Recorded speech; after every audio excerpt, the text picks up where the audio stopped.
So before we start, before I hand over to the moderator, our moderator is waiting already. Before I hand over to the moderator, a few housekeeping rules, please.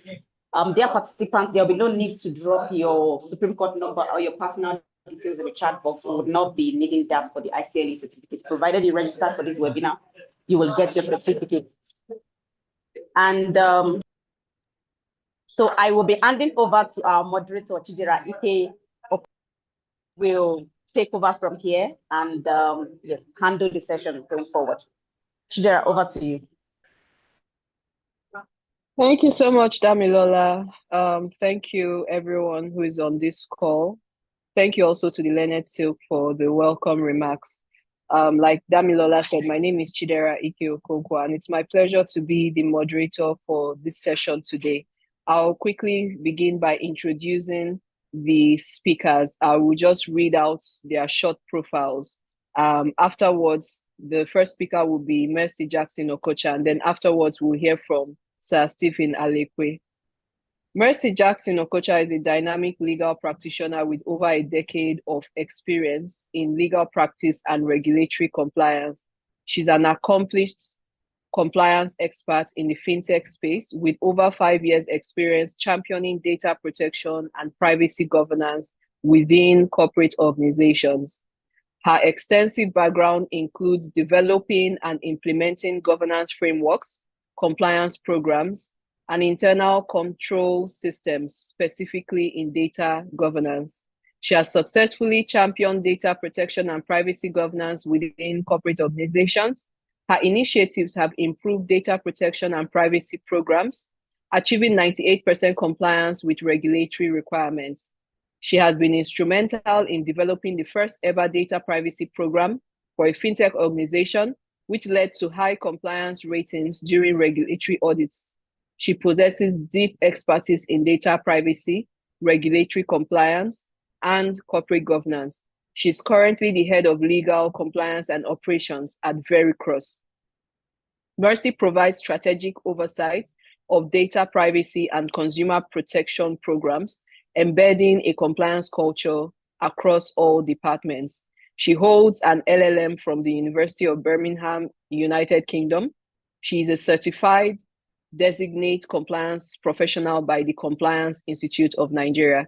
Ladies and gentlemen, I know that we're on a webinar and we may not be able to clap, but if you can drop a clap emoji in the box, let us appreciate our speaker, Mercy Jackson Okocha. The next speaker is Sir Stephen Alekwe. Sir Stephen Alekwe is a digital trust professional and licensed data protection consultant whose expertise spans information systems auditing, data privacy engineering, financial management, and enterprise governance. He's a certified information systems auditor, a certified data privacy solutions engineer, a fellow of the Institute of Chartered Accountants of Nigeria, as well as an ISACA DTEF certified trainer and ambassador. As a seasoned banker and turned multidisciplinary professional, Sir Stephen brings extensive experience across financial management, professional accounting, risk oversight, and data governance. As the lead consultant and chief data protection officer at Headspace Resources, Stephen Alekwe & Co., an integrated consulting firm and a licensed data protection compliance organization. He leads training, auditing, and compliance engagements that help organizations to meet the requirements of the Nigeria Data Protection Act 2023, as well as other applicable data frameworks. He's dedicated to advancing digital trust, privacy governance, and responsible data use. Sir Stephen continues to influence both industry and policy conversations across Nigeria's evolving digital ecosystem. We're honored to have him in our presence today. A round of applause for him in the comment section. And at this moment, I would like to introduce Mercy Jackson Okocha, who is going to be our first speaker for today. She will speak for approximately 30 minutes. Afterwards, we will hear from Sir Stephen Alekwe, and after that, we will have a short Q&A session. So over to you, Mercy Jackson Okocha. Thank you very much. Thank you very much. I'm really honored by the introduction. Thank you so much, Chidera. Good afternoon to our chairman of the committee, distinguished, my lords here present, distinguished Learned Silks, and my colleagues. As Chidera already introduced me, my name is Mercy Jackson, and I am honored to present this webinar to my colleagues here present. Thank you for this opportunity to share my knowledge. Thank you for the opportunity to be here, and thank you for creating this avenue for continuous learning. And like the chairman said, we must be tech savvy. Lawyers are not left behind. We will go through this trend and then we will succeed. Thank you. I don't know if you can see my screen. I'm currently sharing my screen. So if you can see, please just Yes, give I me an can. indication. All right. Thank you very much. Thank you.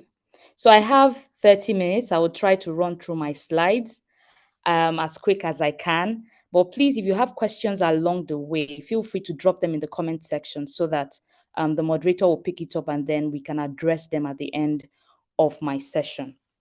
So today we will be discussing legal accountability and data compliance in the digital economy. So this topic for me, when I got the invitation, right, it was so timely because given the era that we are in, data is a valuable commodity. It drives a lot of business decisions globally.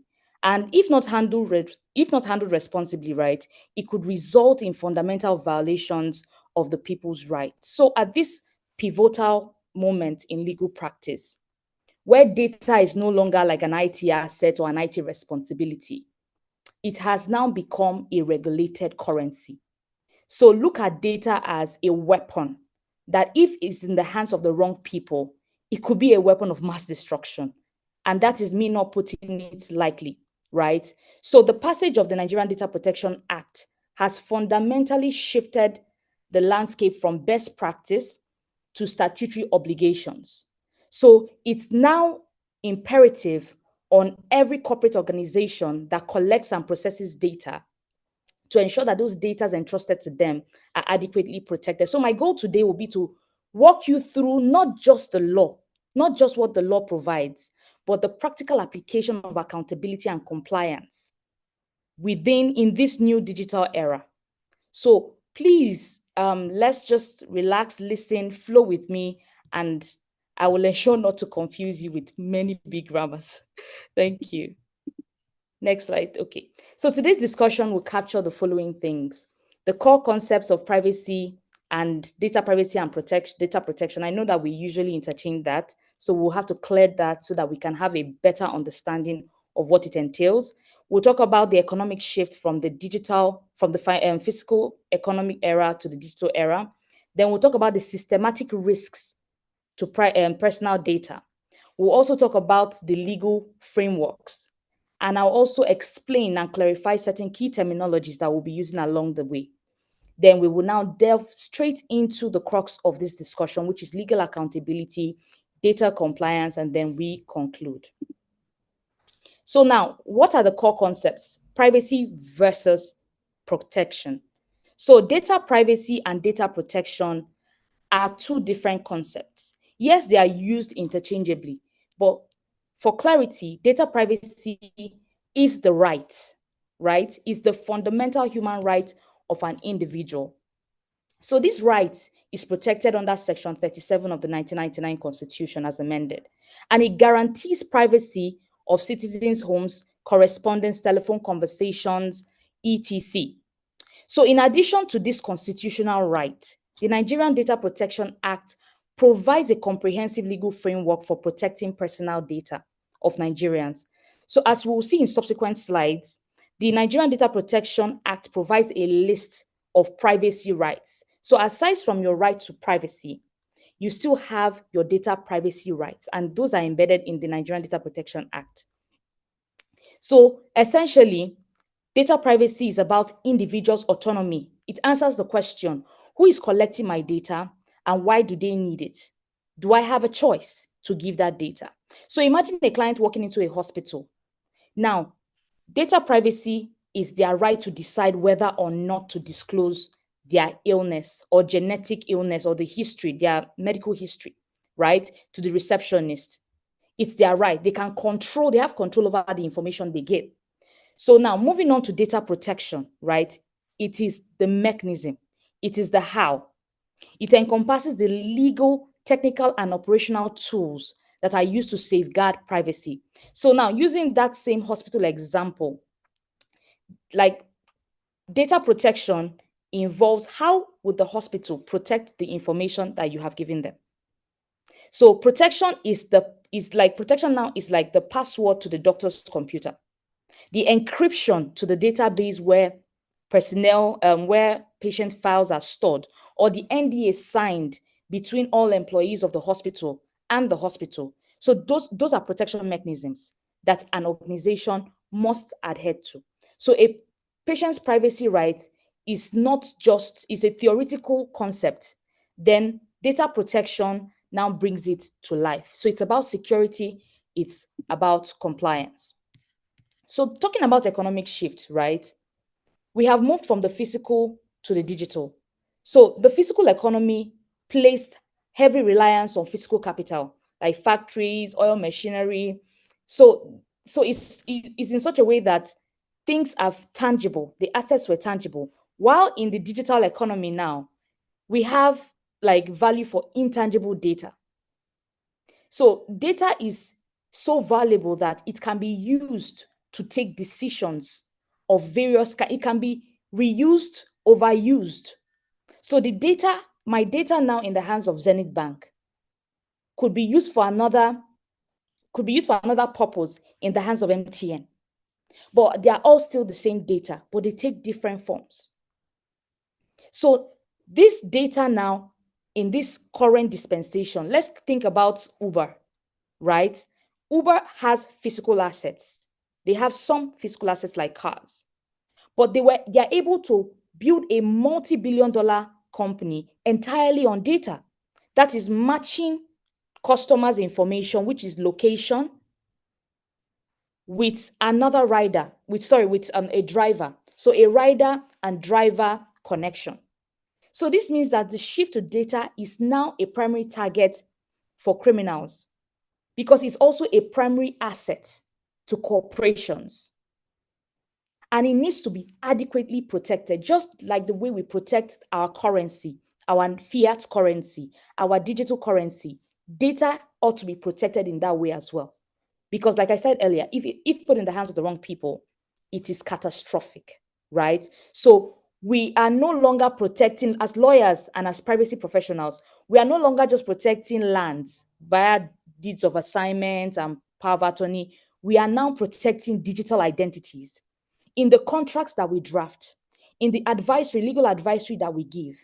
Data privacy and protection are all encompassed into it. So as legal practitioners, we cannot isolate data privacy compliance from our day-to-day legal practice, because even the client's information that we collect needs to be adequately protected, and you need to know how to protect it, because it's part of your duty of care and your responsibility as a legal practitioner. That's aside from working in fintechs or data companies, right? So moving on to the next slide. So what are the systematic risks to personal data in this digital economy? Knowing the value it brings. Like I said earlier, it helps companies know the sort of services they can provide, know the sort of improvements they can make to their applications, know the customer habits to be able to drive growth. So it's a valuable resource in the hands of the right people. So what are the risks? We have cyber risk and identity fraud. So imagine MoneyPoint, for example, has a data breach. Imagine that data breach, imagine the information that these hackers would have access to. So it doesn't just affect the company, it exposes millions of Nigerians to immediate financial theft and identity fraud. That is the best way I can explain this risk, the risk of cyber risk and identity fraud. So imagine someone taking your NIN, your BVN, and your email. That alone, and your phone number, that alone, those four information alone can create an alternate identity. And someone can use that to open up an app with maybe a non-compliant financial institution and carry out certain criminal activities, and then you see the police trying to look for you, and you're wondering, when did I commit such a crime? Right? So that is the consequence of identity theft. So it just goes to show that this risk is enormous. Then we also have algorithmic bias and discrimination. So that is AI models being trained, right? Currently, we see a lot of HR tools having such AI models. Now, they can unconsciously automate discrimination based on the type of data that is being put in. So anyone that is, because it's garbage in, garbage out, whatever you put in is what the computer will give you, right? So we humans can put in certain historical data where men are mostly hired for certain tech roles. And this algorithm systematically reject female applicants today. And this violates the fairness principle and opens the companies to litigation. So it's important that we understand that this systemic risk to personal data must be curbed through legal accountability and data compliance. So what is the legal mandate that helps to protect and manage protect personal data and manage this risk? The Nigerian Data Protection Act 2023. It's the principal statute that has been enacted. It complements the NDPR, which is the Nigerian Data Protection Regulation that was issued in 2019. So it elevated data protection from a subsidiary legislation to an act of the National Assembly. So it is worthy to note that, oh, my apologies. It is worthy to note that the Nigerian Data Protection was initially issued by NITDA, which is the Nigerian Information Technology Development Agency. And it was issued as a subsidiary legislation, which was the first comprehensive regulation specifically for data protection. So with an enactment of the NDPA, the Nigerian Data Protection Commission was now established as an independent powerhouse regulator. So that goes to tell you how important data privacy is in this digital era. So subsequently, the NDPC now issued guide in 2025, which stands for the General Application and Implementation Directive. So that is the operational playbook, right? What guide seeks to do is to bridge the gap between the abstract law, which is the NDPA, and the daily practice, that's the operational activities around data privacy and data protection. So the guide converts the broad principles encompassed in the statute into certain areas of data compliance and legal accountability, as we'll see during the course of this discussion. So now, guide now brings more clarity into our day-to-day operations for handling personal data. So essentially, the act was enacted and the directive was issued with one goal in mind: to enforce and to protect the data privacy rights of Nigerian citizens. Now, before we delve straight into the discourse, like I mentioned earlier, we have data privacy rights, right? So what is data privacy and data protection without the rights? So this is essentially the crux of all that data privacy and data protection represents.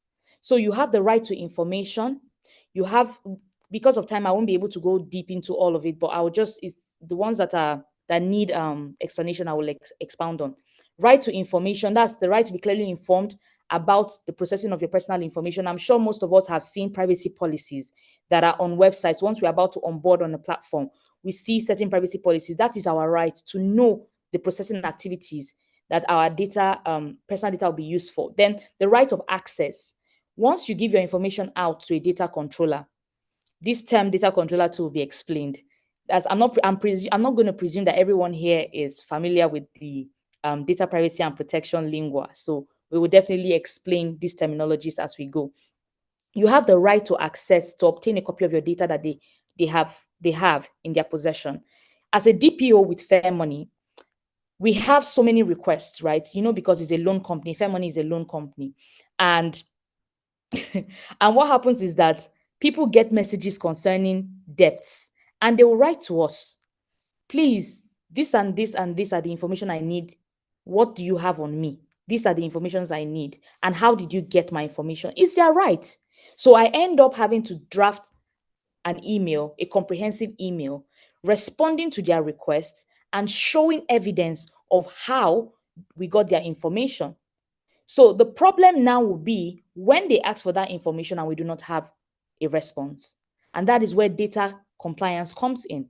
Right to rectification, the right to correct inaccurate or incomplete personal data, the right to erasure, that's the right to be forgotten. Although it is not an absolute right because we have other legislations, that's AML legislations that allow us to retain data for a certain period of time because of money laundering activities, right?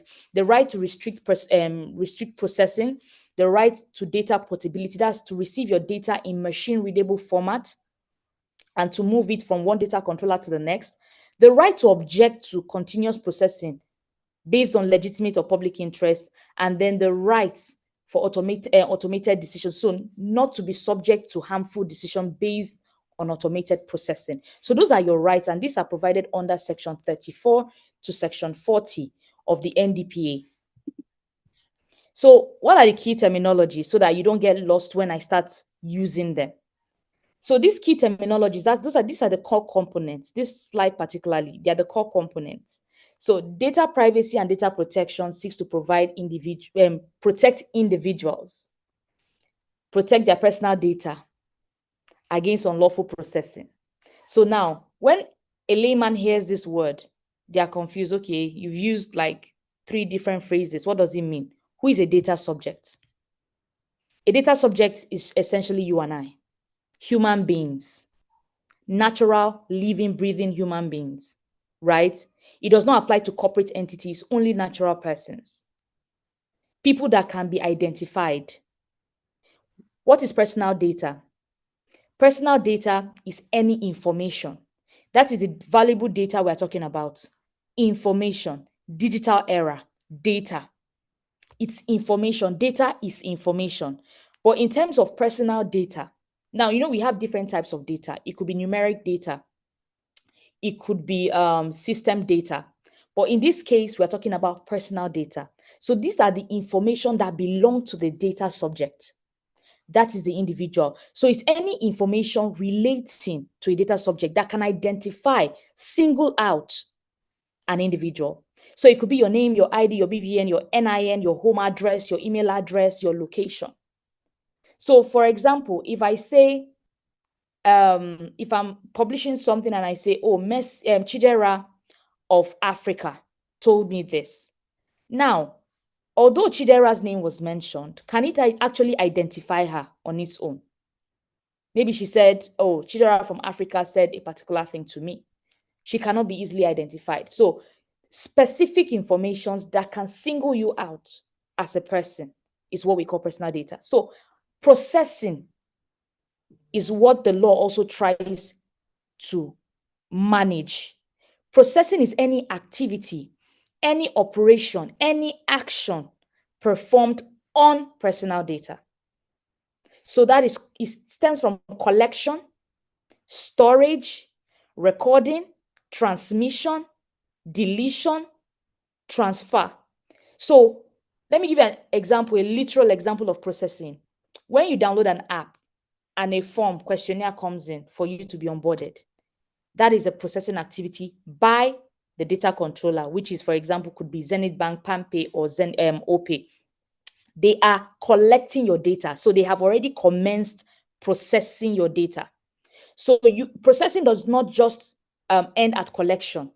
Anything they do after that with that data, even reading it, reviewing it, is a processing activity.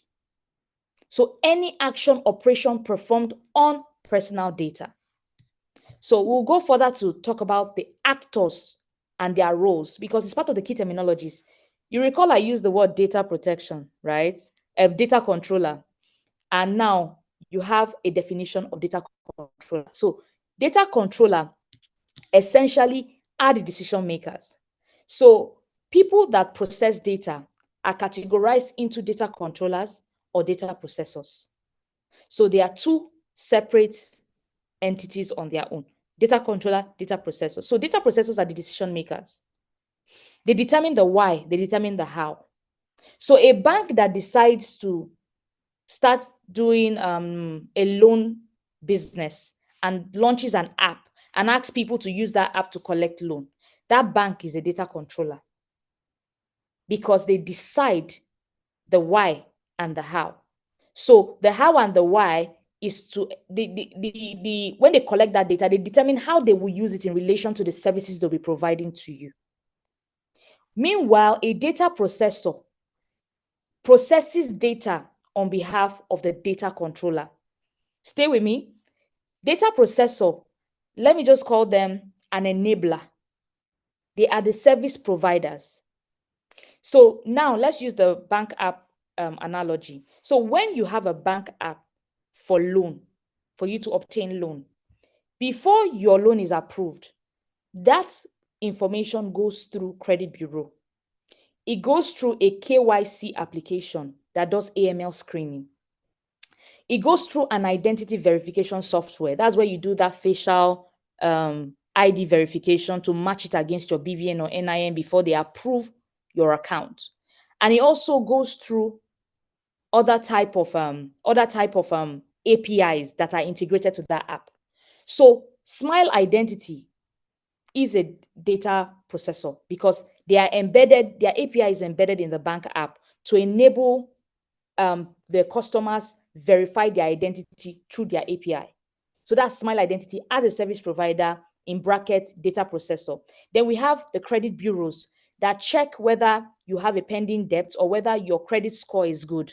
They are data processors because on the instruction of the bank, they are processing data for the bank to take a decision on whether to give you loan. And even if they are going to give you loan, those same service providers and API integrations help to determine how much loan they will give you. So that's how data processing works. They act only on the instructions of the data controller. So one critical thing that lawyers should note, that's so that I don't forget, when drafting data processing agreements, I often review, like do a counter review of from other parties of data processing agreements. And I see that they do not even really emphasize on the obligations of the data processor. So we should clearly define these roles in our data processing agreement because liability shifts. The data controller assumes full responsibility. But what happens in the event that the data processor starts using the data for their own marketing or marketing their own products, right? So there should be clearly defined roles, clearly defined obligations, and consequences. So that was, I just wanted to drop that, by the way. Another key terminology that we'll be using in the course of this session is sensitive personal data. So that is different from personal data. The reason being that sensitive, the word sensitive shows that this category is a special type of data. It carries a higher duty of care and stricter processing requirements. So, for example, like the hospital, in the hospital scenario I painted earlier, you walk into the hospital and you give a doctor your health background, right? And then you give them the information concerning your health status. Let's say your HIV status, for example.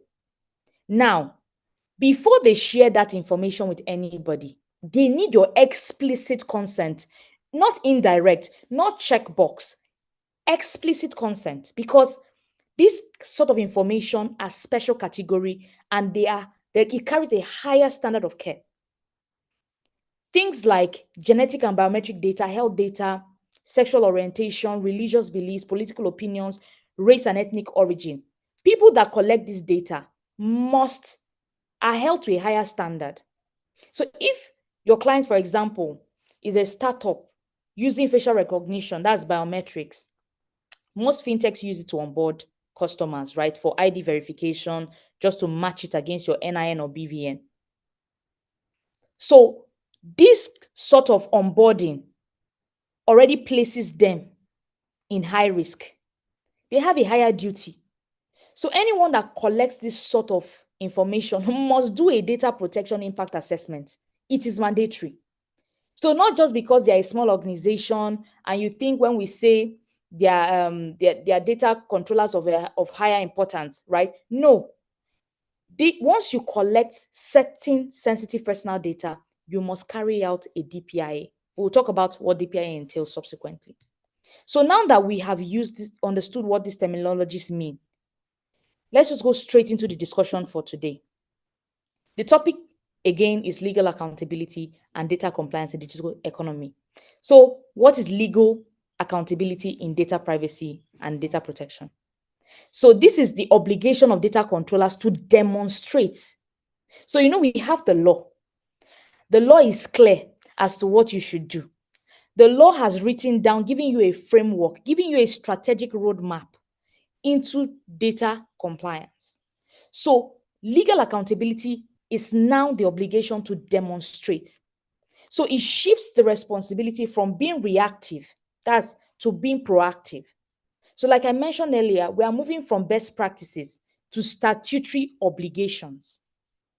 So any company that collects personal data must demonstrate compliance or they face consequences for failure to adhere to this regulation. So the burden of proof now is on the data controller. So if NDPC, that's the Nigerian Data Protection Commission, comes knocking at your door, the burden is on you to produce evidence that you are compliant. You can't just tell them, oh, we are compliant. You have to show them policies, you have to show them audits, you have to show them your logs, you have to show them your data governance structure, right?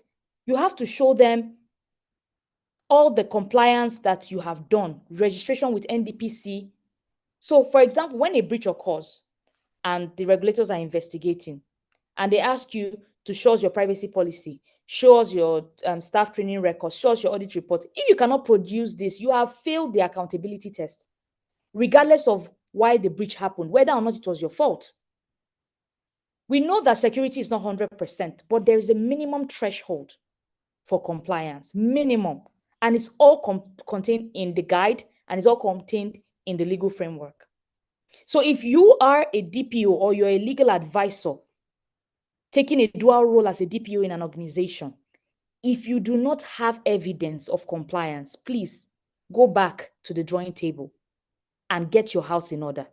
Because now NDPC doesn't tell you, they don't announce when they are coming to do their routine checks.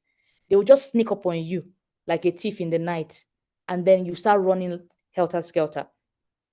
So, but with this training, I'm sure we'll be able to go back to the drawing board and see where the gaps are in our clients' data compliance structure. So part of legal accountability, number one, is appointing a DPO. That is a data protection officer. Most organizations do not see the relevance in this. I have worked for over 4 startups globally. They do not see the relevance until the regulators come knocking or until investors come knocking. In one of the fintechs I worked as the legal and compliance manager, right? When I was brought in, they had no structure, no compliance structure whatsoever. What they brought me in was basically for AML and KYC, right? Because they developed an app and they needed to just get their AML because they were licensed. They got licensed by CBN and they needed a compliance person. So by the time I set up the AML compliance structure, I now informed them that, oh, we need a data governance structure. They said, no, leave that one, leave that one. I told myself, you know what? I can't be in this position and I'll be embarrassed. I can't do that to myself. What I would do is I will start creating a structure ahead of any issue, because what will happen is they can throw you under the bus and say, oh, we have our compliance person, meet Mrs. Jackson, let her explain to you what data, and I'll be like, but I told you, let us do this. So the onus was on me to either follow them in their ignorance or do the right thing and later bring them on board. So a few months into my employment as the compliance person for that fintech, CBN came to carry out an audit. That was the first ever audit they carried out for that organization. And next thing, I was just on my own doing my normal legal routines, and I got the founder sent me a link. Join this. CBN is on the call. Please answer whatever questions they have. I was like, what is it about? What is it about? So that I can prepare. They said it's about some compliance stuff. I know you can answer it. And lo and behold, it was for data privacy and data security. And they started asking, they said it's an audit and it will commence the next day. These are the things they needed. So if not for the initiative I took, we would have been embarrassed. I particularly would have been embarrassed. So that was how I was able to scale through that audit with a 90%, yes, 90% score rate, with some other technical and organizational measures that we missed out during the process. And that's when the board came on board. So why am I saying this? I'm emphasizing on this because we are all in one way or the other giving legal advisory services to fintechs, and they rely on us. So it's important that we emphasize on the need for a DPO. Then also registration of the data controllers and processors is mandatory. It's covered under section 29 and 44 of the NDPA. This creates a formal inventory for all entities processing data. And very soon, the NDPC will clamp down on organizations that have not been registered. Another aspect of legal accountability is the compliance audit and appointing a DPCO. Now, this compliance audit return is a yearly thing. The DPCO is an expert, that's the Data Protection Compliance Organization. They are licensed by the Commission to carry out, they have expertise in carrying out these audits, right? So what an organization is supposed to do is, on a yearly basis, they conduct and file periodic returns, audit returns. So this audit is a legal documentation where you formally prove your processes and safeguards meet the NDPA benchmark. So that's when you bring out your policies, you bring out all the evidence of your security and organizational measures, everything concerning data privacy and data protection, you bring it out as evidence. Then you now have the data protection impact assessment. I'm sure the second speaker will talk more on these technical aspects, right? So essentially, a DPIA is a process of identifying and minimizing privacy risks, right, associated with data processing activities. So, and this DPIA is conducted where there is a high risk involved in the individual's rights and freedom. So, for example, like I mentioned earlier, for companies that process biometric information, you are held to a higher standard, right? So DPIA is compulsory. So it's a special type of risk assessment audit. So imagine a client wants to deploy an AI surveillance in a shopping mall. That's the high risk. So before you buy cameras, they must conduct a DPIA, because you're going to be taking certain personal information of people around, images of people around, their biometric configuration. So DPIA will assess these privacy risks, and then it's mainly, I call it privacy by design. So essentially, before you even go live on any app, you must do a DPIA, because you cannot be fixing data privacy concerns when an app is live. It has to be done before the app is launched and also afterwards. So it's a periodic audit and a risk assessment audit.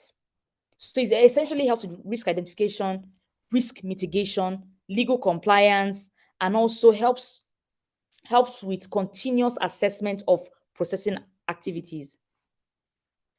The final aspect of legal accountability is the enforcement. So you will be held accountable when you do not adhere. And part of the accountability is penalties and liabilities. So let me just give you a visualization of what these penalties look like. Imagine Zenith Bank or MTN being fined 2% of their gross revenue. Imagine just 2%. It's going to run into billions of naira. So this is why it's important that we make data privacy a top-tier governance issue within our organizations. Beyond the fines, there is risk of class actions. In severe cases, criminal liability for officers. So we're going to move forward now that we understand what the legal accountability is. we move forward to data compliance, which is the second part of our discussion. Please, if you can hear me, let me know because I've been speaking for a while. You can put an emoji just to let me know. Thank you. Thank you for following. Thank you. Thank you. Thank you. Thank you. Amazing. So I hope I'm not speaking too fast. I think my time is almost up anyways. So what is data compliance? That is the other side of this discussion. So it's the operational and procedural adherence.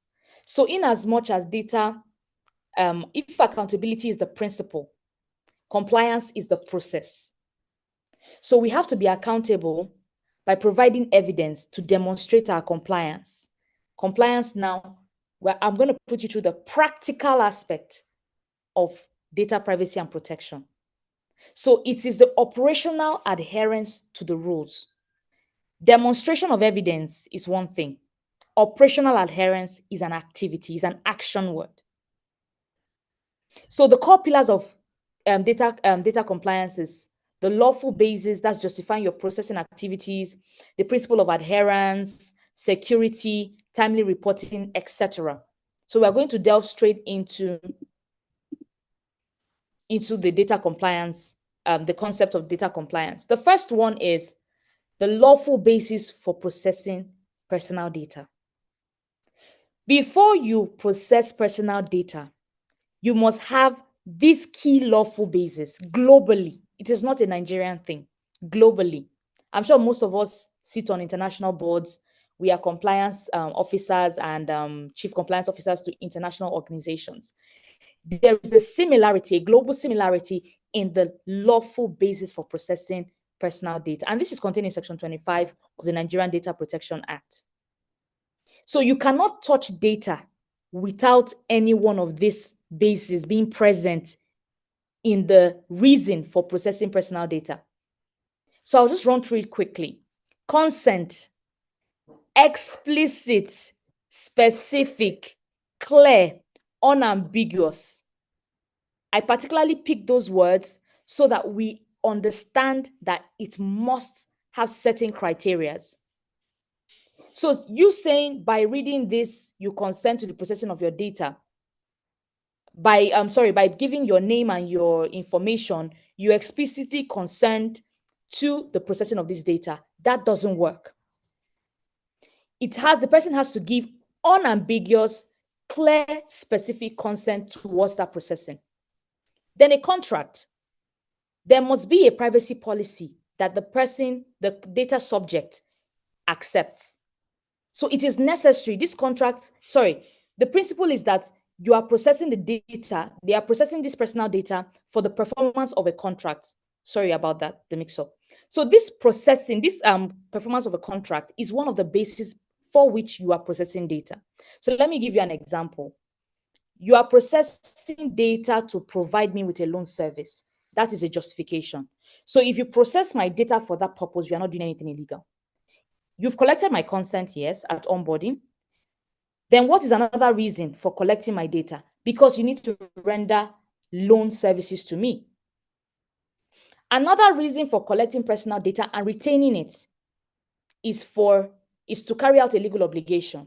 So like I said, the right to be forgotten is not an absolute right because there are legal obligations that fintechs need to adhere to. And one of it is the AML regulations, AML laws.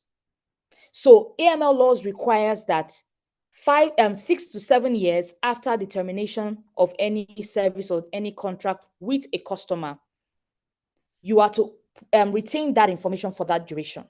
So even if a customer comes to you to say, oh, I don't want to transact with you anymore, delete my information completely, you are unable to delete that information because you have certain legal obligations. But as long as you have that information, you are under a legal obligation to protect it because it's still within your possession. Another lawful basis is vital interest. That's necessary to protect the life of a data subject. Another one is public interest. So it's necessary for public interest to exercise the official authority. And then we have another one called legitimate interest. So let me give you an example. A company installing CCTV for security relies on legitimate interest. However, they must balance this against the user's rights. So installing CCTV in a banking hall is legitimate. Installing it in a changing room is not.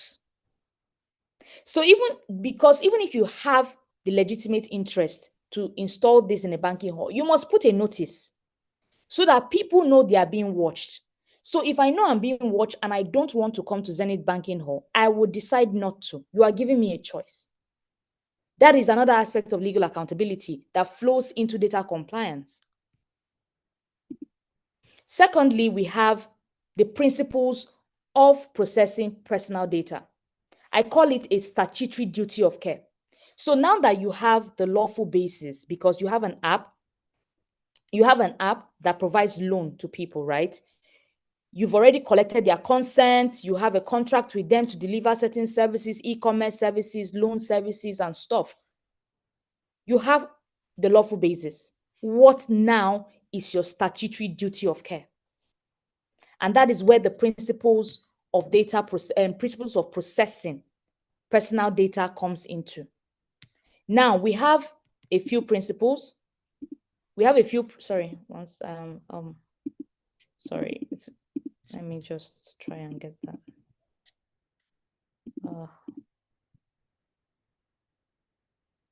Okay, back to my slide here. So we have a few principles that we'll be discussing. So for time, I would not really expound on it, but I will share these slides definitely after the webinar. We have the lawful fairness and transparency principle. That is the bedrock of all processing. That is the bedrock. It requires valid legal basis, which is under Section 25, right? It's the bedrock. Whatever data you are processing, it must be lawful, it must be fair, it must be transparent. Fairness talks about, transparency talks about putting it out there. Privacy policy is an example of transparency. Let people know that you are collecting their data. Don't try to collect data through the back door. Let people know the type of data you're collecting and what you're using that data for. Purpose limitation. So when you collect data, you should collect it for a specified reason, explicitly state the reason, and also for legitimate purposes only. We call it the no function creep. So imagine a hotel that collects your phone number from room service, and then they now later sell that phone number to a taxi company for marketing without collecting your consent. Because initially you gave your consent, and you gave your consent for a particular purpose that you were informed about. So imagine them giving it to a third party, and then they start marketing a taxi service that since you're in the hotel, if you need a taxi, you can call us on this. That is illegal. So that is where the purpose limitation comes in. Whatever you are collecting that personal data for, use it for that particular purpose alone. Do not use it for another new purpose without collecting a new consent. Then we have data accuracy. Ensure that all data within your possession is accurate, complete, and is kept up to date. We have data minimization. Still under the principles of processing personal data. Processing must be adequate and relevant. It must be limited to what is necessary. Quote and unquote, limited to what is necessary. So we should always have that at the back of our mind. So collect only what you need.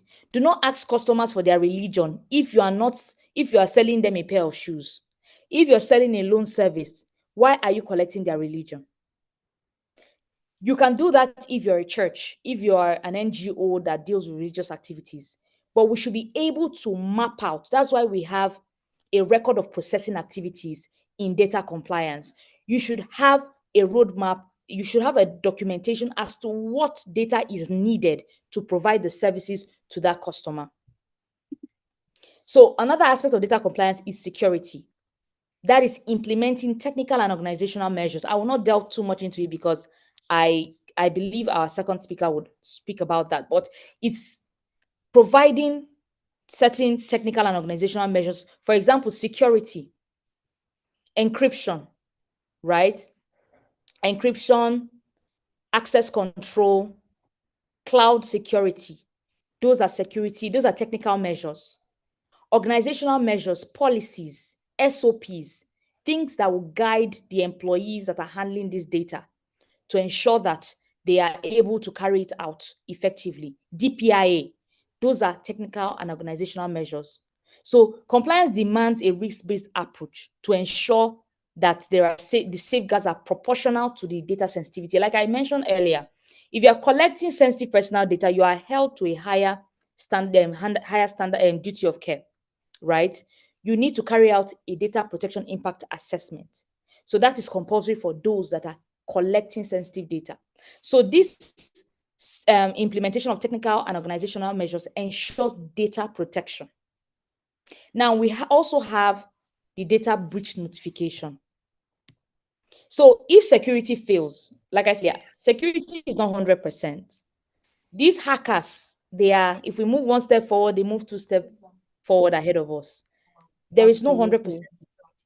There is a Thank minimum you so much. threshold required. There is a minimum threshold. I'm supposed to inform you that you are way out of time. Could Oh you my God. please Okay, wrap up? I can see that the audience is very engaged, and so I've been thinking of how to interrupt you. I okay. can see I in have the two more comment slides. section. Yes, please. But if you can just breeze through it so we can go to the next Okay. speaker. All Thank you right. very Thank much. you so much for your time. Data privacy is huge.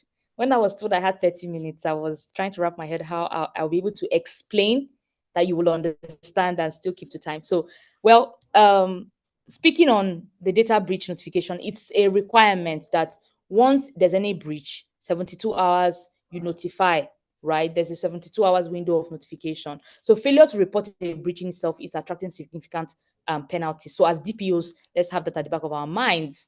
So now that you know what legal accountability is and data compliance is, why does privacy matter? Why does privacy compliance matter? Why? Mitigates privacy risk. Like I told you, if they hack Money Point today, the damage will be catastrophic because they hold, I think, more data, more financial data, more data of Nigerians than any other fintech in Nigeria. It will be catastrophic. So data privacy compliance helps to mitigate these risks. It enforces accountability. You know, before now, I explained that it used to be data protection used to be a fancy word, an international foreign word, best practice, best practice. NDPA and guide have made it a statutory obligation that any data controller or data processor must adhere to. So it enforces accountability. And we've seen the principles around legal accountability, and it unlocks global market access. When you adhere to the NDPR standard, which mirrors the GDPR, it acts as a data passport. So currently, a lot of foreign investors are able to come into Nigeria because we have a minimum threshold that aligns with their own regulation in Europe. So this data passport is what we have been able to achieve by the enactment of the NDPA. So finally, in conclusion, this brings us to so what? For us lawyers and for privacy practitioners, data compliance is no longer an IT concern. It's a core legal risk. So we must move from being reactive to proactive. The onus is on us to move from being reactive to proactive. We must advise on DPIs before product launch. We must be able to draft robust data processing agreement, and we must guide the board on financial implications of non-compliance. That is imperative in our practice as data privacy practitioners. So data compliance, like I said, is not just an IT concept anymore. There are a lot of risk is attached to it. And on the board level, please ensure that you bring them up to speed on the importance and the mandate of data privacy and protection. Thank you for listening. And I hope that this has clarified the abstract nature of the law and you have an understanding of the practical accountability that is required of us as privacy practitioners. Thank you. I'm happy to take any questions, if any. Thank you so much. Thank you so much, Mercy Jackson Okocha, ESQ. You've done justice to this topic of discussion. I've been following the discussions in the chat box, and it has been very enlightening for all the members here present. Thank you so much. So at this point in time, without further ado, let's move on to our next speaker. Our next speaker is Stephen Alekwe, and he's going to take us through the more practical, technical, and implementation aspects of the topic for discussion today. Sir Stephen, over to you, please. Unmute your mic.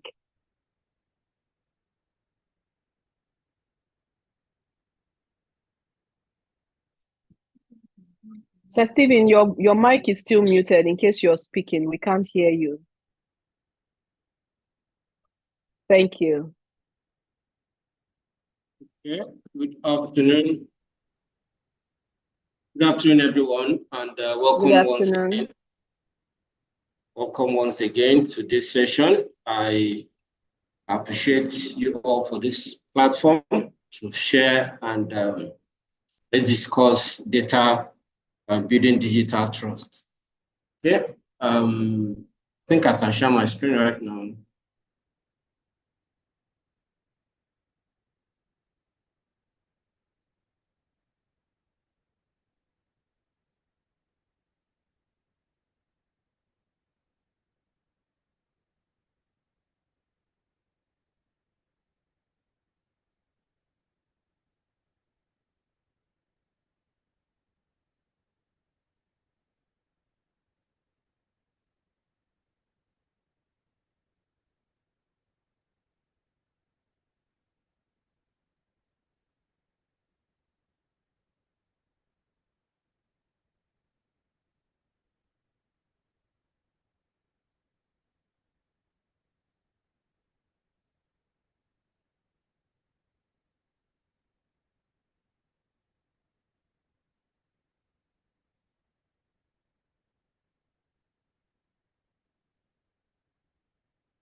Sir Stephen, are we still on track?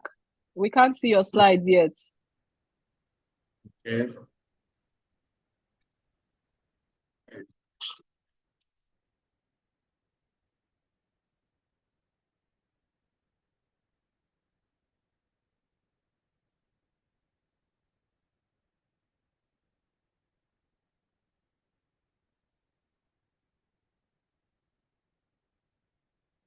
Okay, so good afternoon, colleagues and professionals in the industry. Don't know why, I'm just get to my slides right now.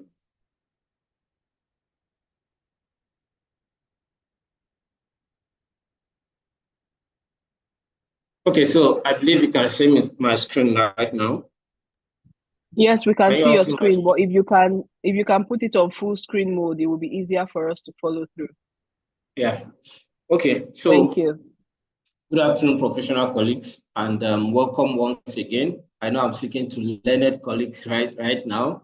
So it's my pleasure to have this conversation or discussion with us. Let's look at how we can, build digital trust through data governance. All right. So at this session, we're going to have some, look at some industry perspective. How best can we, as lawyers, as legal practitioners, see how best we can make our impact into the ecosystem. All right. So don't forget, we're in an ecosystem where digitalization has come to take the center stage.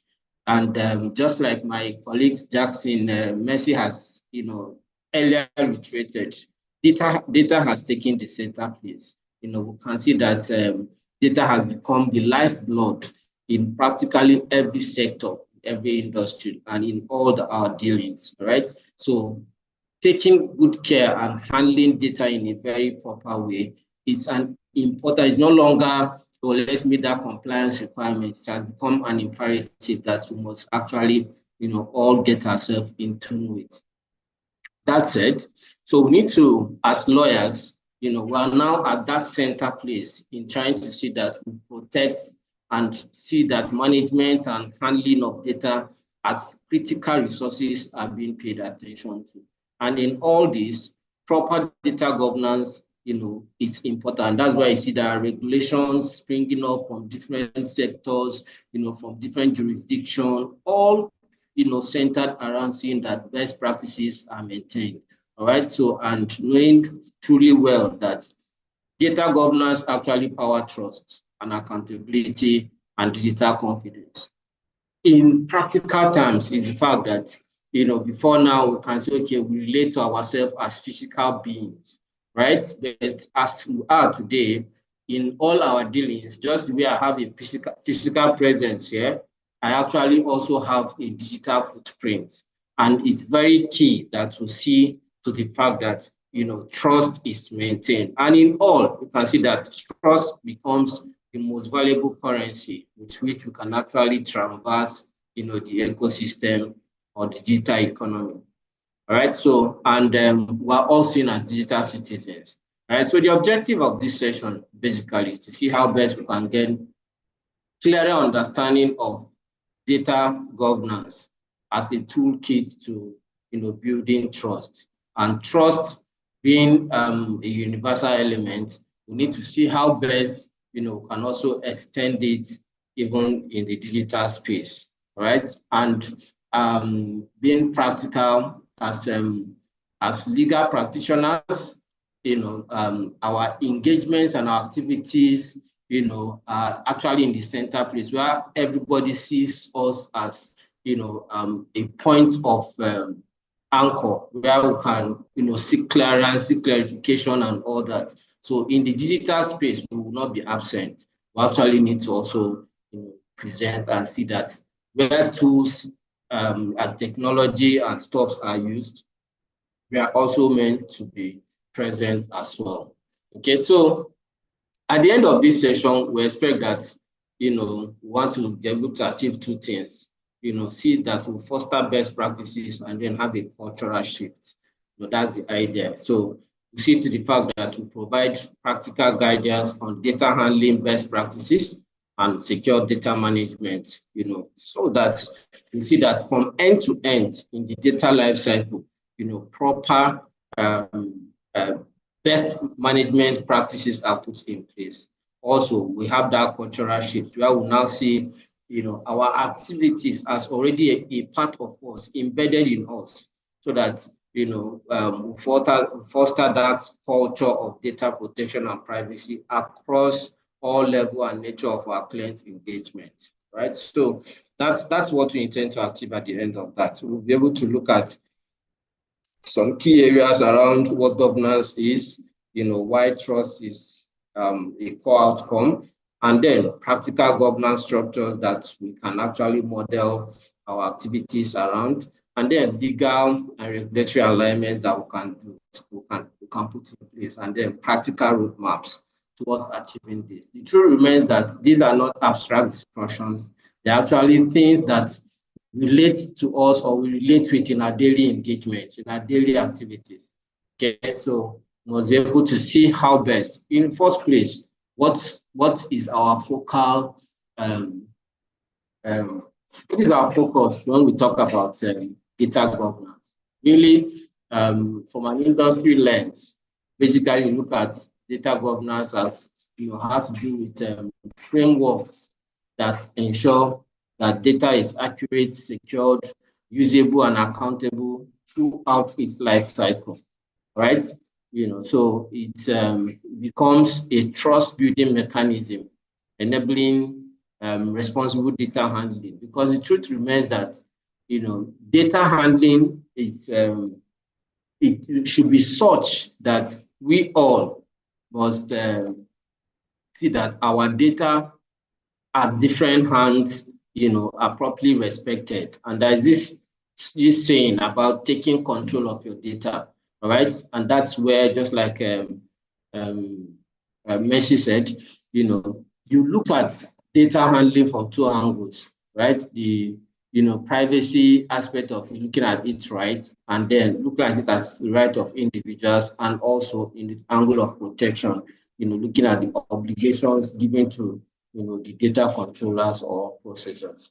So in this angle, we must actually see that proper data handling is in place. So governance has to do with, how are all these things handled, all right? So, and our focus also will see it that these things, governance can be achieved through the use of policies, through human beings that are in the center place into the implementation and proper handling of these things, ethical data handling, see that processes are also put in place so that in the course of the processing of personal data and all that, there are no misuse or exposures that will lead to violation and stuff like that. So it's important, pay attention to this, being legal practitioners that we are, and then the use of technology. The introduction of technology ideally, helps to,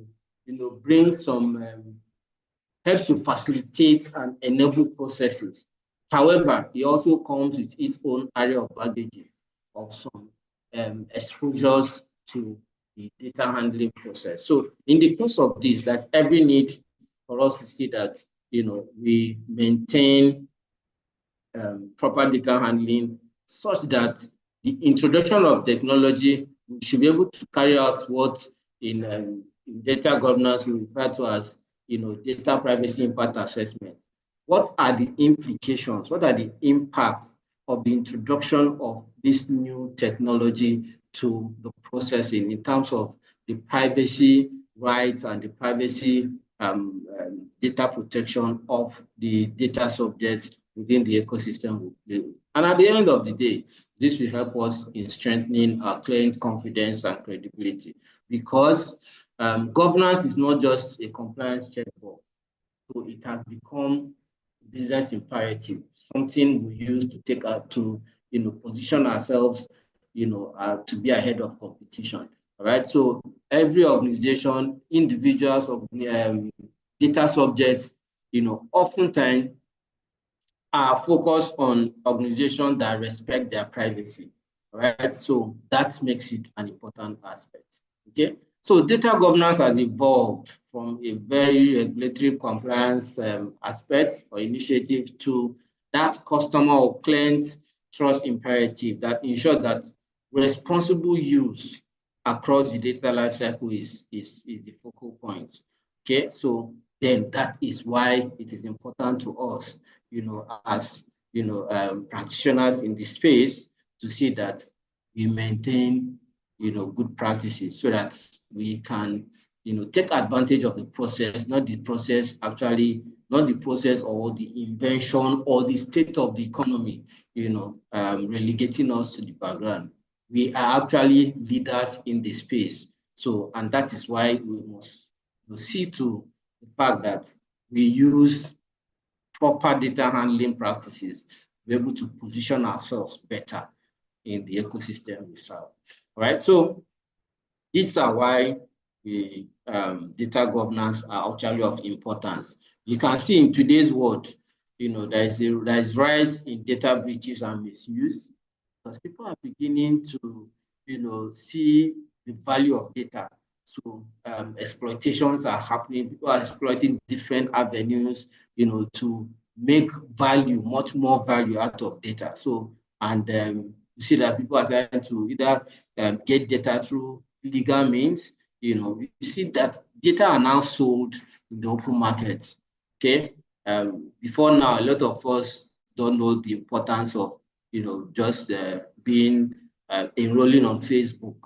But the fact that you are just, you have a Facebook profile, okay, that your profile is already valuable asset to the owners of Facebook. All right, so your little clip, no matter what, whether you are idle or active, Facebook makes money from your profile. I'm just using that as an example. All right, so imagine the value of the kind of enrollments and registrations, and our presence in different applications and all that, how much value it gives. right? So our clicks, our presence, our online, viewing of profiles or visiting websites and stuff. So these all have values that, the right persons, looking for value from them can actually gain that. All right. So, and then there's increased reliance in the digital technologies, because practically in today's world, in whatever sector you play in, if that organization does not actually take advantage of technology, technology will take advantage of it. Okay, so, and it's practical that technology adoption has made it very critical that, we pay attention to the data that are the engine, that are the major inputs that are being processed to actually get outcome. Okay, so these are key aspects to pay attention to. And then, legal and ethical responsibilities. Like I said earlier, a lot of regulations are springing up every day from different jurisdictions. There are sectoral regulations, there are jurisdictional regulations, just as we have it. Yeah, before now, I know in 2018, when the EU GDPR became very prominent, everybody was like, oh, you can see banks started adjusting their account opening packages, organizations, just to be able to see, to get in line with the requirements of the EU GDPR then, right? And as we are today, most people don't even pay attention to some of the forms and contracts and engagements that they feel, because ideally organizations are meant to also see that they realign their documentation such that they also get it to be in tune and in line with the compliance requirements of the Nigerian Data Protection Act, which is the primary regulation guiding personal data handling in Nigeria and for Nigerians and all residents of Nigeria. So it's important these are brought to the fore, and we also look at it critically. As legal practitioners, we are seen as the go-to persons, for advice, for direction, for advisories on what to do and how things should be done. All right. So we should actually open the eye of our clients to this, and then see how best things are better done in that aspect.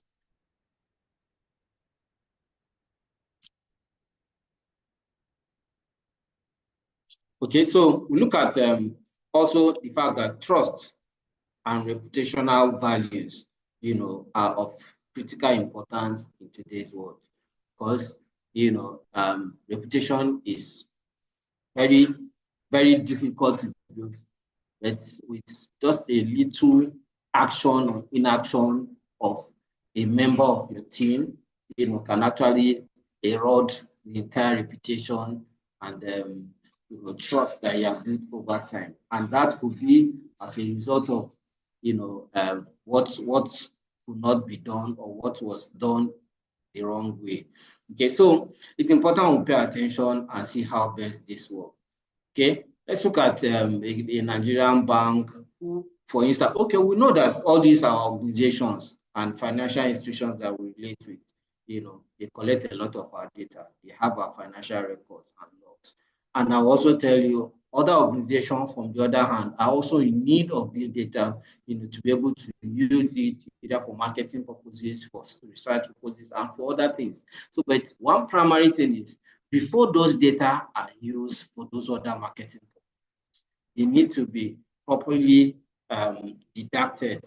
The personal information elements of them need to be removed, so that you cannot directly identify any human being by virtue of, just what information is there. So it's expected that before this data are sold or transferred to other users, the legal advisors should be able to more or less see to the fact that they advise the company on lawful basis under the Nigerian Data Protection Act. And it's important to point out that lawful bases are quite depending on where you are coming from. Based on public mandates, if you are a public organization, public sector organization, it could be based on contracts. It could be based on, vital interest, right? So it could be based on, so it's not only consent. Consent most times come as the last resort. There should be other bases for data processing outside consent. All right, so where there is no consent, you sought to exploit the fact that consent is the basis. Anonymization is key. Anonymization requires removing personal data elements in that data just to be able to use it without re-identifying the individual, right? So it's important to pay attention to it. So now, what are the imperative, the trust imperative? Basically, the point remains that as individuals, as customers, as clients, as people who relate to on a daily basis, we always want a situation whereby we relate with organizations that protect our data as individuals, as data subjects, that are transparent about data usage. Tell us what you are collecting our data for, right? An organization, an individual will always want to, so in their privacy policy, they specify what they collect, how they collect it, what they use it for, who they share with, and stuff like that. So these are important to be made known to the data subject. It helps to build confidence and loyalty, right? So they are after those kind of organizations that also show them, that proper also maintain swift incident management system, because they want to see that there are proper measures in place to ensure resilience, and continuity even in the face of attacks. All right, so you want to see that you have proper structure, security measures, and we'll talk about security. We'll look at it from both technical and organizational, right? What do you have in place? Do you have data loss prevention mechanism in place? Do you have encryption in place? You have your websites, secured end to end. So these are all things that need to be in place. In terms of organizational measures, what policy, what access control measures are in place? These are all what we should do in terms of the data governance that we put in place to ensure that these are maintained. All right. So some of the key pillars, that will help us build a trust-centric data governance is to ensure that we maintain transparency. All right, let it be clear. Let our communication and relationship with our data subject or the public that we relate with be clear and specific. All right, and then accountability is key. You must not just be accountable, you must submit yourself to be accountable. You must show that you're accountable both in deed and action. All right, so it's important that we define roles and make them measurable such that everybody knows what they need to do, and then follow regulations. We have the Nigerian Data Protection Act that has required that every year organization file annual audit. This needs to be maintained, right? Integrity. Let's maintain accuracy of data, at all times so that they can be reliable and of high quality. Because data in your hands that are not reliable and usable, they are not that valuable. All right. So the integrity of data must be maintained. All right. Strong controls and privacy by design measures must be there. All right. So, and then the fact that we maintain compliance. Compliance is key. We don't do compliance because they say we should do it. Compliance also adds values to our businesses. And that's why they are just important that we get them. And we must not forget these four critical components that are helping in driving the model. The people, and in terms of people who define roles, identify roles, and give people ownership and hold them accountable for it. So the people are key drivers in this. Does the organization have a DPO? Create data owners and data stewards and custodians. Create data champions, right? Let them be the ones, because in this industry, you cannot do it alone. You can't say, oh, we have a DPO, so let him. So by the time there are responsibilities and there are other people that get the system charged, all right? So everybody does what they are supposed to do and the system gets better at it. Okay, so it's important, that is paid attention to. Now, in terms of technology, I've talked about what are the measures in place. We have data loss prevention mechanism to have in place. The identity access management. What We have that in place. We have security, information, and event management. How are they put? GRC, governance, risk, and control measures. What do we have in place to see that we're driving the process? In terms of process, have standard operating manuals in place. And then of critical importance is data protection impact assessment. For every time you have process change or introduction of new technology, it's important that you put that in place such that within the life cycle of data, we ensure that they are secured. And then ensure that you maintain bounds in terms of what you collect, how you collect, and for how long you keep them. When it is the expiration of the retention period of data, also ensure that secured data destruction process are maintained. These are all different domains in data handling and management that we must make sure that they happen. Today, data is the oil, and we pay attention to it with all sense of importance. Okay, so in Nigeria, looking at the legal and regulatory landscape that we must, pay attention to. Mention the Nigerian Data Protection Act. Mention the fact that, there is a licensing obligation that has created the DPCOs, the Data Protection Compliant Organization, which most of us are actually, playing within that space. All right, and the NDPC sees to that licensing and sees to the fact that organization maintain that. There are some data subjects and their rights must be maintained, and properly, kept. And the fact that cross-border data transfers are paid attention to. Must pay attention to cross-border data transfer. And the sense behind it is, if our jurisdiction maintain proper security and protection around personal data, wherever our data is used outside the borders of this country, we must also ensure that that area has adequate regulations to be able to provide protection over the data that are being shared.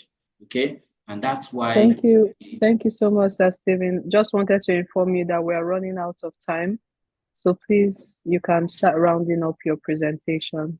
Thank you so much. Let me be giving my final thoughts. Okay, so all right then. I want to talk about the alignment of practical guidance. Let's share as individuals, let's all as individuals, as legal practitioners, as practitioners in the ecosystem, see how best we embed compliance in our workflows. All right, because if we make it a part of the process, it will not be difficult to actually maintain. Let's conduct routine assessments and audits. All right.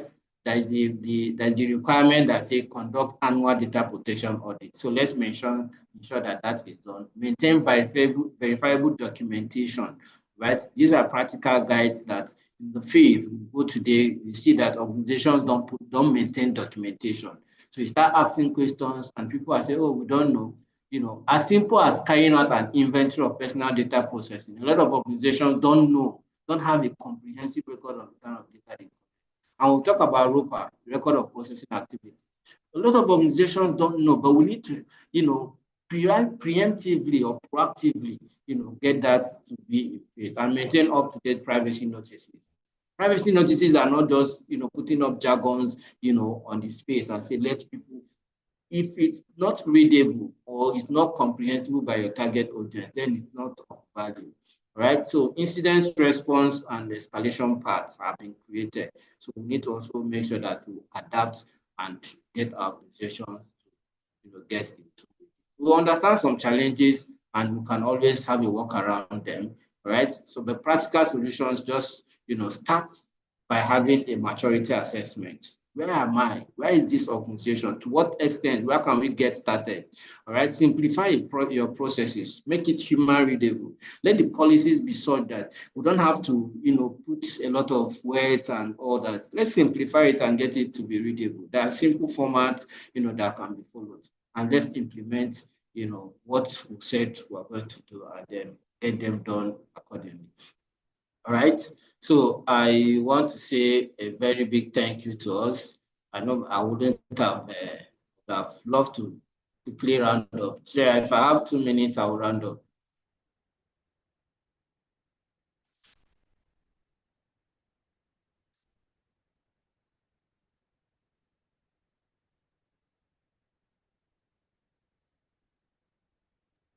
Please go ahead and round up. Thank you.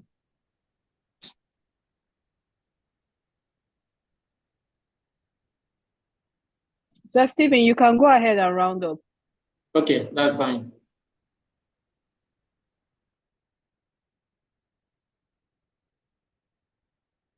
Okay, so basically we have a trust building culture that we think we should all do.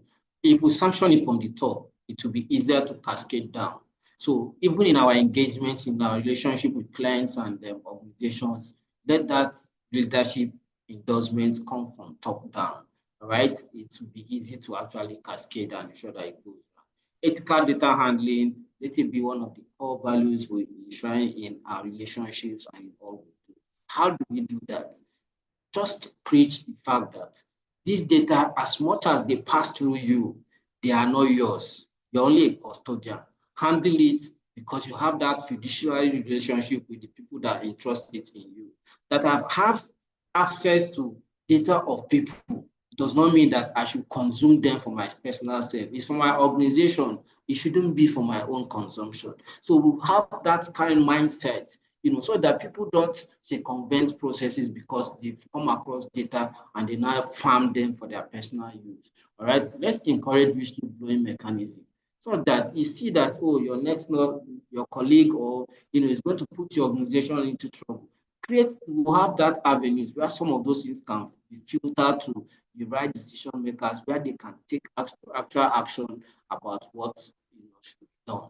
And then it is our collective responsibility. Let's have that, stewardship mindset where we know that what you do, what I do, we all are involved in it. There's this saying that, we are as strong as our weakest link. So we need to all educate ourselves and then share, this idea. Okay, I've talked about enablers, technological enabling assets that we can put in place. Talking about data discovery and classification tools. Let's adopt those kind of things that can help us, actually have a clear definition of different class of assets that we have. Table that can, give us that dashboard view of what it is. Identification and access management that must be put in place. Who is who and who should have access to who. Define roles and responsibility and access rights. Okay, data loss prevention as well as privacy management platforms. This will help us to, do what we need to do. And in fact, we are in an AI world. Most of these things AI can help us, and that's also adoption of AI must not throw caution to the wind. Because as much as we throw data into the AI, we're also training the AI. So let's look at AI-driven governance automation that can help us to streamline processes, reduce the rework, and see that, we have a clearer dashboard that can help us. So as a matter of fact, roadmaps that organizations should take, let's access the current state. I'm re-emphasizing this so that we can help us, in our respective spaces, define governance objective. What do we want to achieve? What are the obligations we must meet? What are the regulations we must follow? And the fact that we must build policies and structures in place. If it's not properly structured, people just do what they want to do or do what they can do. And at the end of the day, we find ourselves on our knees. All right. So implement controls and technology. It's not everything that passes that will buy and adopt. They say you can use AI. It's not every AI that you must use. Let's also train our employees, train our human resources on what to adopt and what to throw in and how best to have this. All right. Training and operationalization of these processes is important. We cannot stop training. We cannot stop engaging. We cannot stop discussing about it. All right. Because these are ways that we can ensure measurement and continuous improvement. Okay, so these are important that we must do, and the benefits are quite enormous. It will help us to actually take that leadership.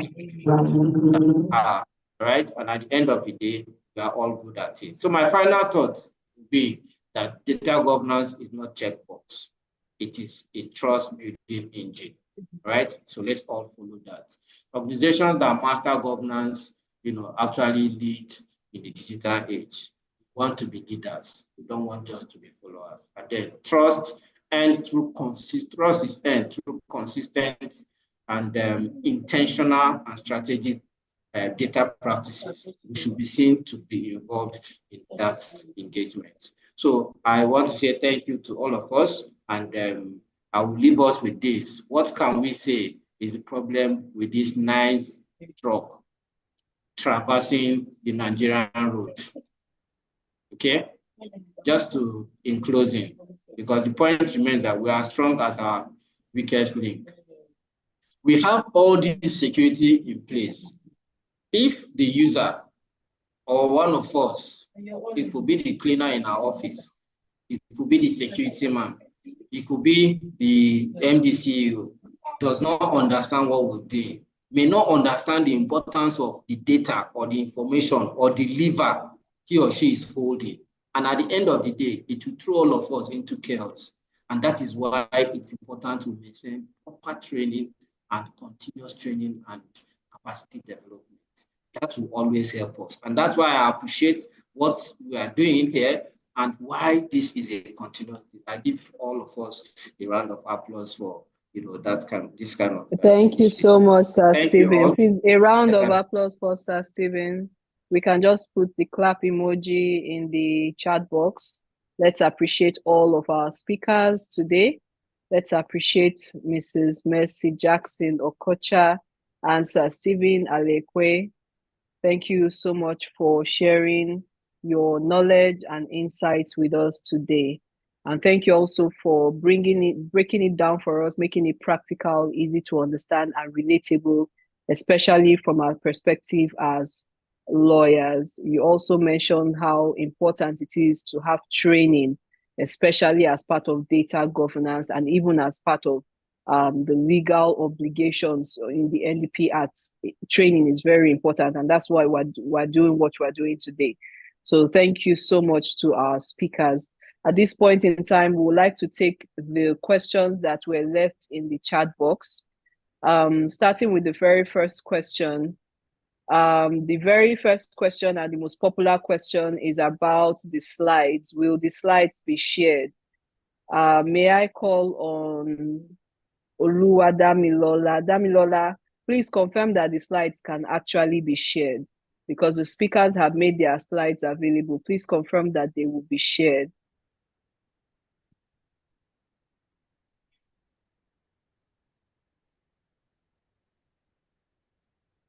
Yes, they will be shared. Thank you very much for that response. So everyone who is on this call is going to get a copy of the presentations that were made today.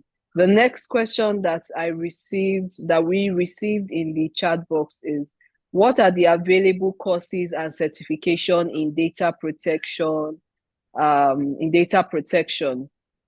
will let Mrs. Jackson Okocha speak about this. Mercy, are you still on the call? Please unmute your mic and give us an answer to this question. Hi, thank you so much, Dara. So yeah, there are a few courses, right? Some are on Coursera, then we have some from PECB, then we have some from that's the CIPP as well, certifications. So there are so many of them. You just need to just do your research. But CIPP is it's a professional course where you get a certification and a title, right? So, and that's more expensive. So if you're new to data protection, I will advise that you check out Coursera, check out Allison to build the foundation of your understanding before you proceed to taking any more professional courses.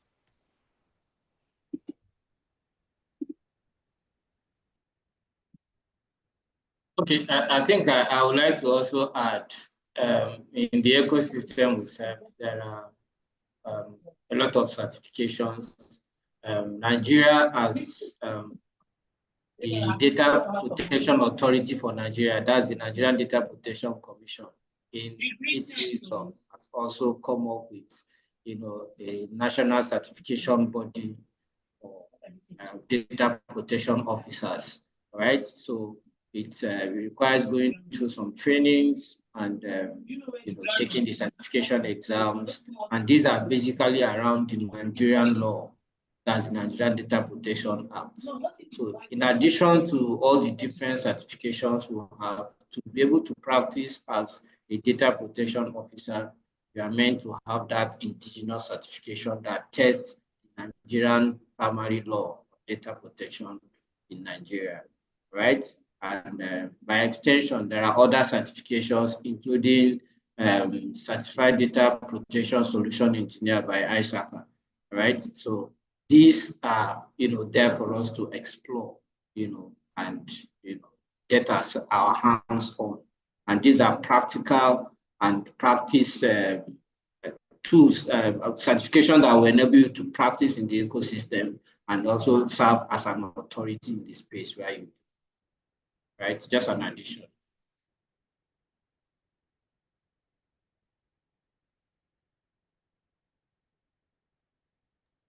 Thank you so much, Sir Stephen. So just to reiterate what the speakers have said, there are various trainings and certifications that you can choose from. If you want free courses, you can check on Coursera, Udemy. You can find some free courses. If you want to do a Nigerian-based certification, you can reach out to.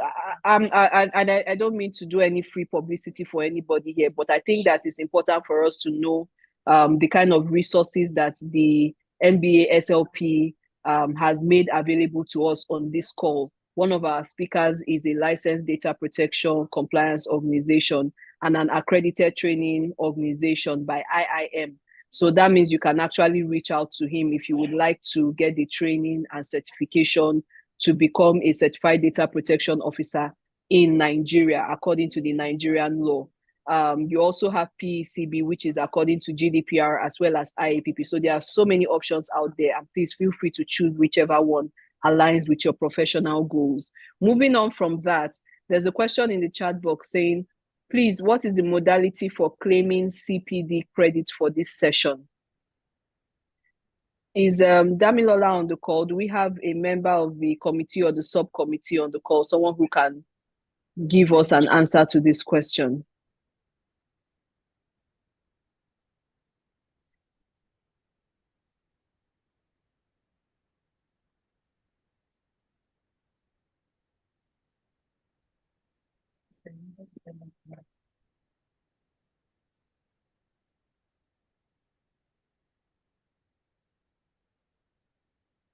Do we have someone who can give us the answer to the question about CPD credits for this session?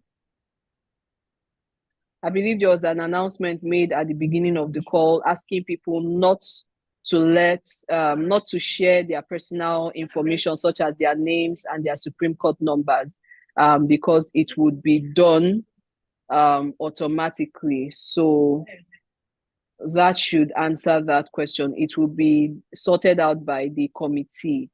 The last question we have in the chat box goes like this. It says, in government hospitals, patients are not given their files and their results after they run tests because the results are sent to the doctor's email. Is this not a breach?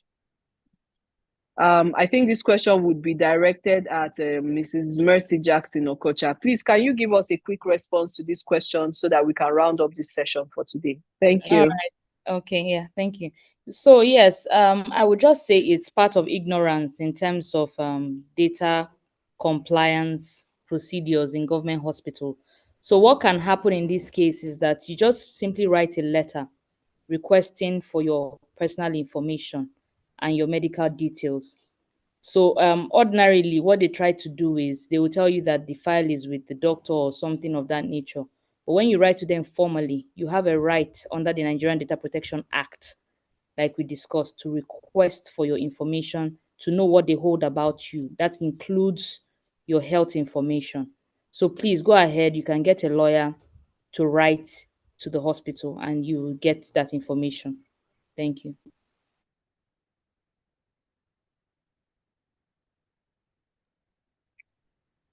Thank you so much for the very concise and straight to the point answer to that question. So I believe at this point in time, we've gone through all the questions in this chat box. We will now move to the next agenda for today, which is the closing remarks from Fernandez Marcus-Obiene. Is he on the call, please? Fernandez, are you on the call? Please unmute your mic and give us the closing remarks. Thank you. Hello, everybody. Good afternoon. This has been one hell of a session. I've enjoyed it. And I'm sure that you enjoy it. So please, virtually, can you put our hands together again for the speakers? Well, thank you very much. It's only 2 people that are clapping. I thought I have like 16 claps or 20 something or 30. So yes, thank you very much for taking your time to join this session. I also am grateful to the speakers for taking their time to give us, like I said, very superlative performance, something that I'll remember for a while. Of course, the recording will be available. It will be sent to you via email. What they call this things, the slide presentation, slides rather, will be sent to you via email, along with the report of the session, so you can expect to get that. We're still going to be having another session next week. The name has slipped my head, but we have another session next week Thursday, so look out for the registration link so that you can join, and you'll be interesting too. As usual, these sessions are free for members of the SLP, but paid for those who are not members of the SLP. So please do well to register and join the SLP so that you attend all this free with our CPD points that come along with it.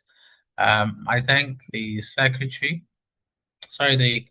moderator for this session, Chidera. Thank you very much for doing your work. I also thank the entire team really for putting this thing together. The committee specifically. I don't know if the chairman of the technology committee is here. Is there anybody from the committee, from the subcommittee? I don't think he's on the call. He mentioned that he won't be able to join the call. Okay. Yes. So I I'm thank here you though. very much. Okay, You're thank you very welcome. much too for that. We're very grateful. So that's it. Not to take so much of your time, you didn't come to listen to me say thank you. So my name is Fernandez. I'm a chairman of the Technology, Media, and Telecommunications Law Committee of the MBA Section of Legal Practice. And I wish you a wonderful month ahead. Thank you.